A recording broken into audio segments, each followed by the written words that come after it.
Dihet që botimet e viteve 1800 ose si me thënë përpara 1900-s kanë qenë botime pak me shumë më të vërteta brenda, të cilat shumica e tyre deklarohen si libra disidentësh dhe unë një pjesë të tyre i kam gjetur me kohë dhe shumicën për tyre i ka Dua Lipa, nuk e di se si i mori, por bravo. Bravo sepse tani mund t'i shesësh, s'është problem, po dikur ishte problem t'i gjeje dhe t'i lexoje. Dhe në këto ka edhe shkrime sigurisht për tokën e shesht, për mbi vendosjen e planeteve, por gjithashtu për vendosjen e hënës, pra sjelljen e hënës në tokë, të formë hënë që shohim ne sot. Thuhet që e kanë sjell Ilirët. Thuhet gjithashtu që Ilirët kanë bërë dhe modifikimin e disa gjallësave, modifikimin gjenetik të tyre duke i shpëtuar nga lufta e madhe e kur pasi ranë piramidat. Ku një prej tyre është krijese e cila është edhe Macja, që është modifikim i gjarpërit me Macja. Dihet që botimet e viteve 1800 ose si me thënë përpara 1900-s kanë qenë botime pak me shumë më të vërteta brenda, të cilat shumica e tyre deklarohen si libra disidentësh dhe unë një pjesë të tyre i kam gjetur me kohë dhe shumicën për tyre i ka Dua Lipa, nuk e di se si i mori, por bravo. Bravo sepse tani mund t'i shesësh, s'është problem, po dikur ishte problem t'i gjeje dhe t'i lexoje. Dhe në këto ka edhe shkrime sigurisht për tokën e shesht, për mbi vendosjen e planeteve, por gjithashtu për vendosjen e hënës, pra sjelljen e hënës në tokë, të formë hënë që shohim ne sot. Thuhet që e kanë sjell Ilirët. Thuhet gjithashtu që Ilirët kanë bërë dhe modifikimin e disa gjallësave, modifikimin gjenetik të tyre duke i shpëtuar nga lufta e madhe e kur pasi ranë piramidat. Ku një prej tyre është krijese e cila është edhe Macja, që është modifikimi i gjarpërit me Macja. Modifikimi gjenetik i shumë krijesave mbase, sigurisht edhe ndryshimi i grupeve të gjakut edhe vetë njeriu të sotëm. Pra, gjithçka ka një prejardhje ose po themi një formë bazë gjenetike që mund të ketë genin e përmirësimit që unë e shoh të shqiptarët. Kjo transformohet edhe nga mënyra se si ne shajmë, ju kam thënë shpeshherë që nuk e kam dëgjuar të sharën nga rob nga asnjë lloj race tjetër. Pra, me vete është kodi i përmirësimit për racat të tjera. Edhe ka shumë detaje të tjera që mbase në një herë tjetër do t'ua tregoj se ku. Por, dua të them për këtë pjesën e hënës, sepse si lind paganizmi dhe mesi i dheut, ku bota ishte ndarë në bari dhe në fermer, pra paganët. Ishte shumë e natyrshme që të rritej çdo gjë sepse ishin klim neutrale, pa katërstin, por në modifikimi gjenetik i shumë krijesave mbase, sigurisht edhe ndryshimi i grupeve të gjakut edhe vetë njeriu të sotëm. Pra, gjithçka ka një prejardhje ose po themi një formë bazë gjenetike që mund të ketë genin e përmirësimit që unë e shoh të shqiptarët. Kjo transformohet edhe nga mënyra se si ne shajmë, ju kam thënë shpeshherë që nuk e kam dëgjuar të sharën nga rob nga asnjë lloj race tjetër. Pra, me vete është kodi i përmirësimit për racat të tjera. Edhe ka shumë detaje të tjera që mbase në një herë tjetër do t'ua tregoj se ku. Por, dua të them për këtë pjesën e hënës, sepse si lind paganizmi dhe mesi i dheut, ku bota ishte ndarë në bari dhe në fermer, pra paganët. Ishte shumë e natyrshme që të rritej çdo gjë sepse ishin klim neutrale, pa katërstin, por në klimën neutrale rritej çdo gjë. Pra ajo që thuhet dikur para Isasa ose kopshti i Edenit. E gjitha kjo është dëshmuar në ndryshimet klimaterike që ne sot i themi ishte përmbytja e madhe, ishte kjo, ishte akullnaja, pra të gjitha këto janë ndryshime në luftra si thuash universale, që toka dhe civilizimi i dikurshëm i her pas hershëm ka marrë pjesë në format e veta.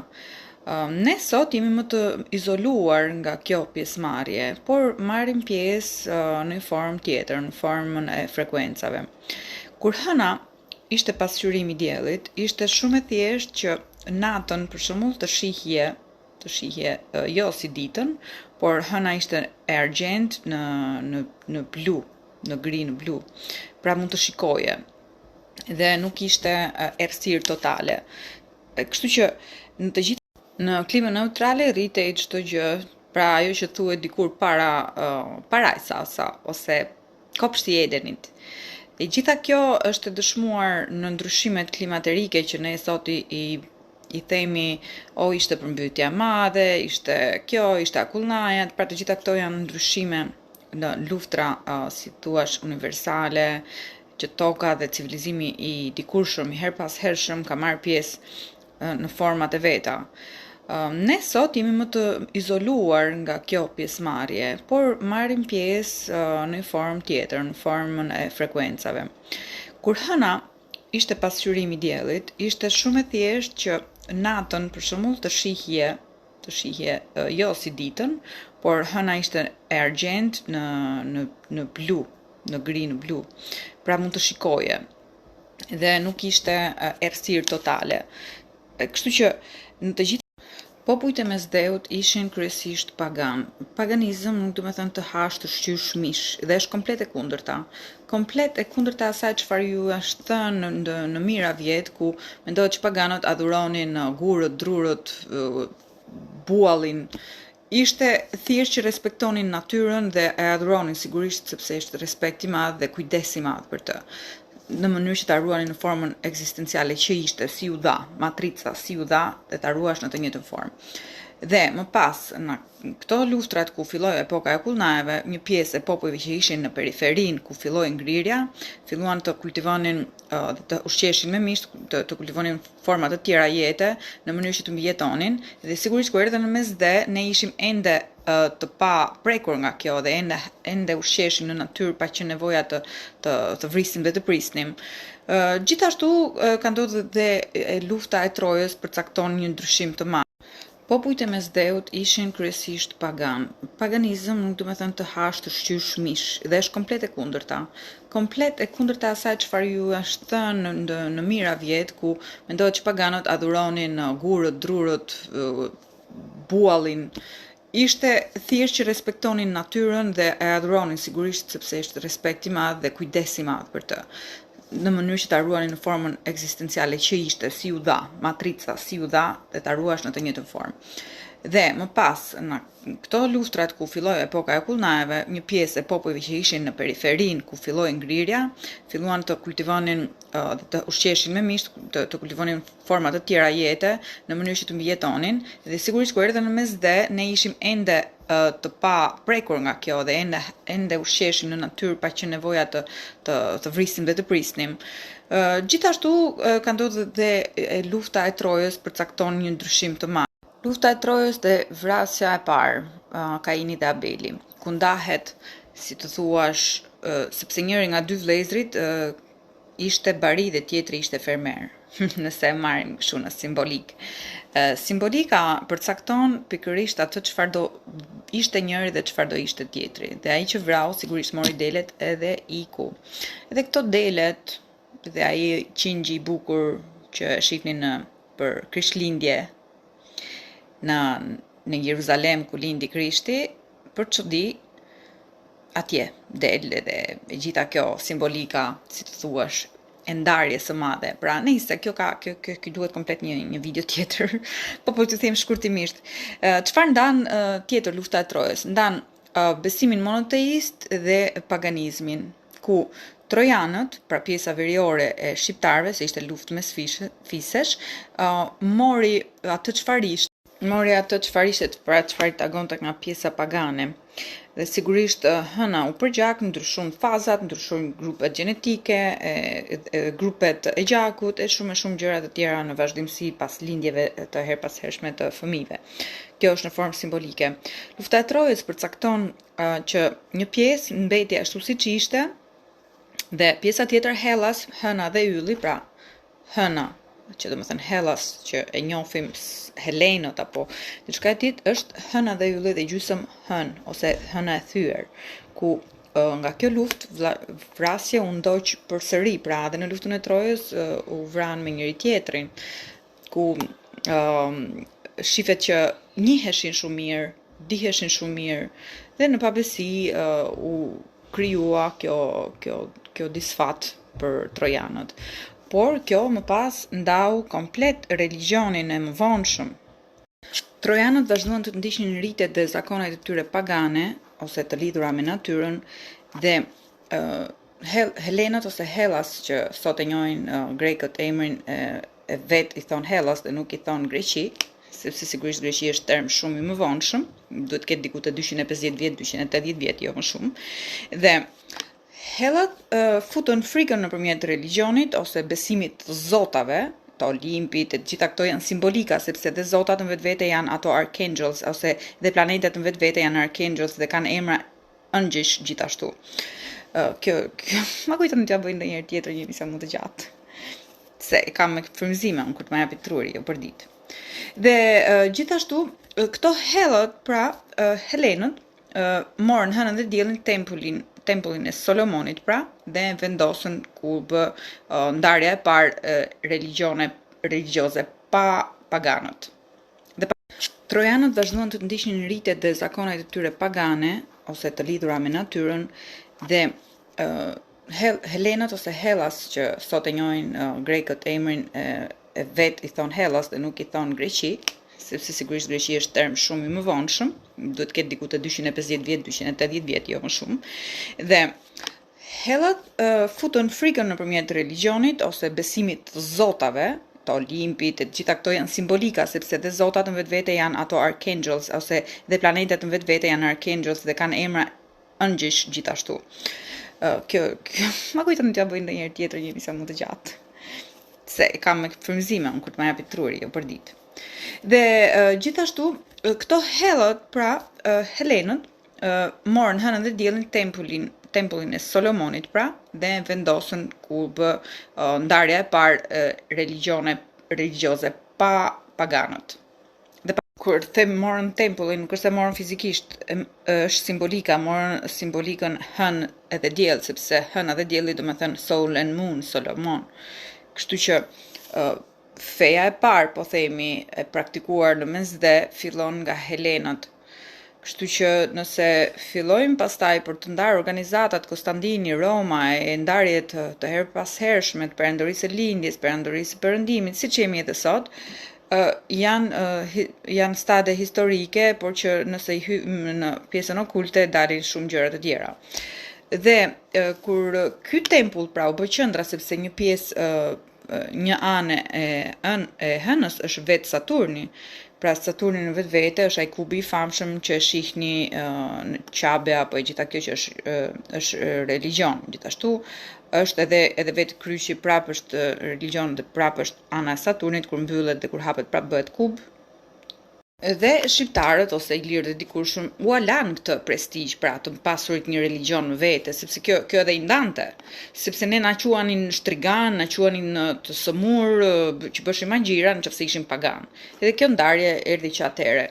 Por gjithashtu buron edhe shprehja e vjetër, feja shqiptarit është shqiptaria shumë e lashtë, pra është një shprehje më e lashtë se sa vetë ne, po themi, të ditëve tona, domethënë e ditëve shqiptarëve të sotëm. Dhe gjithashtu ti nuk mund të quhesh pra i lirë nëse kufizohesh. Pra i lirë ishe sepse s'kishe asnjë lloj kufizimi, asnjë lloj frike. Jo frikë se do të bjerë rufeja, se do të çmendet Zeusi dhe do të godasi. Ne e dinim se çfarë është Zeusi, dinim anën simbolike të saj, pra ne nuk e shihnim si frikë, por ne bashkëjetonim me këtë. Ne e dinim se çfarë është rufeja në vetvete, pra ne adhuronim natyrën, jo një zot.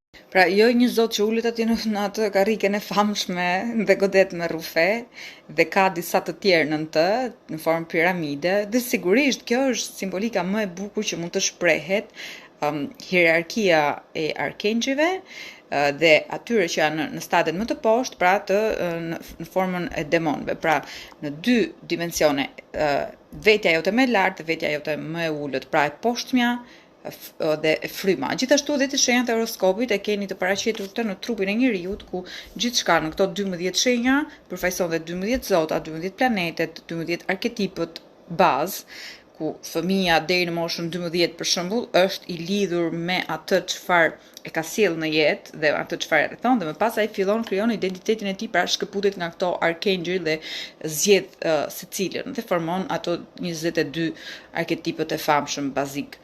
Por në këtë format ne nuk Pra, jo një zot që ullet aty në atë karriken e famshme dhe godet me rufe dhe ka disa të tjerë në të, në formë piramide, dhe sigurisht kjo është simbolika më e bukur që mund të shprehet, hierarkia e arkangjëve dhe atyre që janë në stadet më të poshtë, pra në formën e demonëve. Pra, në dy dimensione, vetja jote më e lartë dhe vetja jote më e ulët, pra e poshtmja dhe fryma. Gjithashtu edhe të shenjat e horoskopit e keni të paraqitur këtë në trupin e njeriut, ku gjithçka në këto 12 shenja përfaqëson dhe 12 zota, 12 planetet, 12 arketipët bazë, ku fëmia deri në moshën 12 për shembull është i lidhur me atë çfarë e ka sjell në jetë dhe atë çfarë e rrethon, dhe më pas ai fillon krijon identitetin e tij, pra shkëputet nga këto arkangjëj dhe zgjedh secilin dhe formon ato 22 arketipët e famshëm bazik. Por në këtë format Pra, në këtë format që jemi nuk mund ta shpjegojmë dhe ta argumentojmë me tiparet e sotme dhe ta veshim me tiparet e sotme të ekzistencës, atë çfarë ka qenë në një civilizim tjetër, ku të cilin dhe ne duhet të arrijmë hapat e tyre, duhet të arrijmë të kuptojmë simbologjinë e vërtet. Në momentin që ju do ta kuptoni simbologjinë, atëherë do të jeni përsëri të lirë, por nuk mund të edhe të keni frikë edhe të jeni të lirë të kuptoni botën edhe diçka më shumë. Sepse nga njëra anë është ajo, pra thash, demonologjia ose the lower self, vetja jote më poshtë, që ushqen frikrat dhe frikrat materiale kryesisht, se do më dhëmbin, se do më vrasin, se do më godasin me kamxhik. Dhe pastaj është ajo the higher self ose vetja juaj më e lartë, që udhëhiqet nga këto arkangjëjt e tjerë. Pra është e njëjta formë, por që është brenda njeriut, jo shumë larg. Edhe të gjitha personifikojnë një gjë, dhe organet gjithashtu. Pse bën njeriu sigurisht i ndarë nga bota, nga e mira dhe e keqja. Problemi i madh i tij është që nuk e dallon dot ç'është e mirë, ç'është e keqe as te vetja, e jo më ta projektoj ato jashtë vetes dhe tek të tjerët, se ka më të lehtë ta shikoj. Dhe e gjitha kjo është, si thuash, është një ligj natyror i bërë, sepse ngelet duke thënë që ata të këqinjt, edhe sikur bëm ne dhe ata, por sa më shumë ju të largoni veten nga kjo pjesë, aq më të vështirë do ta keni ta zgjidhni puzzle-in tuaj të brendshëm, që më pas ta servirni atë në botën e jashtme që ka nevojë për ju. Dhe sa më shumë ju të projektoni çdo gjë të keqe larg jush, aq më e vështirë është për botën që të marrë një drejtim të mirë. Po themi, sepse ja e morët vesh që bota qenë ka e pisët, qenë ka satanike që ka e poshtër. Që po bën ju? Asgjë, kështu është bota. Individualiteti është dhënë njeriut në mënyrë që të perfeksionoj veten, pra të ketë atë pjesën më origjinale që i mungon së gjithës, së tërës. Dhe me atë të luaj, si thuash, unitetin dhe atë pjesën unikale që ka, atë më të veçantën, po themi. Dhe ju ta përdori për egon e vet, që unë e kam dhe ti s'ke qa bën, unë e kam këtë dhe asnjëri tjetër se ka. Pra gjitha kjo është projektuar që ju këtë pjesës, si në ato lojrat me puzzle që luni, ta vendosni aty ku e ka vendin, dhe jo ta përdorni vetëm për vete, sepse kjo gjë sjell destruksionin tuaj dhe të asaj çfarë na rrethon. E gjitha kjo është bazuar në një ligj natyror, në ligjin e fermerit. Siç është bota e ndarë në barinj dhe në fermer, atëherë ligji i fermerit ka një ligj natyral që nëse diçka bëhet mas, korret. Pra, ligji i fermerit gjithashtu ka dhe atë pjesën ku çdo gjë ka gjithashtu përbërjen e esencës. Pra, nëse vini re në natyrë, do ruhet fara që është më e mirë, që prandaj ja përmenda edhe më parë, fara që është më e fortë, që reziston çdo gjëje. Dhe që të rezistojë çdo gjëje, kjo farë thitet apo ushtrohet një lloj presioni, si thuash, seleksionohet. Dhe ky lloj presioni ushtrohet mbi njerëzit gjatë gjithë kohës në mënyrë që të dalë esenca natyrore, pra që i përket këtij ligji të madh natyror që nuk është i fshehur, por është në natyrë. Dhe njerëzit janë shumë të pakujdesshëm për të parë dhe për ta vrojtuar me kujdes natyrën, dhe sepse nëse do ishin pjesë e saj, tamam, nuk do kishin këto probleme. Pra, gjithë ky presion bëhet nga këto të këqinjt, po themi, në mënyrë që të nxjerrni esencën tuaj më të mirë. Nuk ka esencë që vjen nga qefi, domethënë duhet një shtypje e madhe që të dalë eliksiri i jetës, vazhdimësisht. Se mos harroj, ka ndodhur një fenomen tjetër me 4 hëna në Rusi. Ka ndodhur para ca vitesh në Kinë. Kjo është, si thua, një risjellje e fazës fillestare të hënës, kur ajo ishte e plot, pra kur ishte refleksion i diellit, dhe kur hëna filloi të kishte fazat e veta, që është hëna e thyer, ajo që hëna e re që del, e plota dhe të gjithë 4 fazat e saj, të cilat projektojnë gjithashtu edhe zhvillimet në tokë, pra që të dalë e vërteta, ka edhe ajo 4 fazat e saj, dhe këto e keni të shpalosur në sistemin gjyqësor, për shembull avokati, prokurori, gjyqtari dhe faji, që është hëna e errët, dark side of the moon. Kështu që jo ja kam thënë dhe tjetër, por me shkruar, por me të thënë që kam më kollaj, se më duket se i memorizoni më mirë. Anyway, kjo do më thënë ishte faza fillestare e hënës, ku ishte refleksion i diellit, dhe tashmë hëna nuk është njësoj dhe femra nuk është njësoj. Ndryshimi i femrës është ndryshimi gjenetik i saj, në mënyrë që të sjelli këtë evolucionin, pra jetën në tokë në mënyrë ciklike. Edhe sigurisht është modifikuar aq shumë sa nëse nuk kishte cikël, e ka edhe më të gjatë, e ka njësoj si cikli hënor, që varet 100% prej saj. Kështu që për të riprodhuar, për të sjellë jetën në tokë, kudesh që femra të bëj pak më komplikuar, dhe jo vetëm për këtë fakt, por edhe për shumë arsye të tjera. Refleksioni i hënës bazohet gjithashtu në emocionet e femrës. Nëse doni të njihni femrat, ju duhet të shikoni hënën çdo natë.